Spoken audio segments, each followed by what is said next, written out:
ఈ జీడిపప్పు వేసినప్పుడు మాకు జాగ్రత్తగా ఉండాలండి, ఎందుకంటే సగం మనకు జాగ్రత్త. Hi friends, welcome to our naturals. ఈరోజు మా ఇంట్లో చేసుకునే ప్రోటీన్ పౌడర్ ఎలా చేయాలో మీకు చేసి చూపిస్తాను.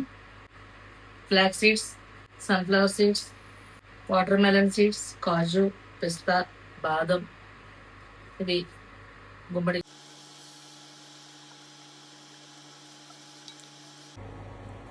బాదం,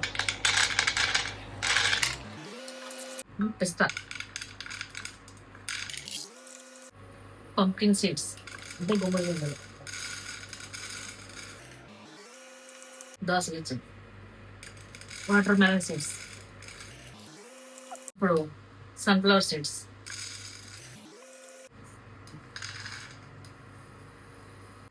ఈ జీడిపప్పు వేసినప్పుడు పిల్లల్ని ఇంట్లో వాళ్ళకి దూరంగా పెట్టాలి, ఎందుకంటే 2 కప్పులు వేద్దాం ట్రై వేస్తే ఒక కప్పు తినేసి ఒక కప్పు మీకు ఇచ్చారు. అవి చల్లారిన తర్వాత మొత్తాన్ని కలిపి పౌడర్ చేస్తాను.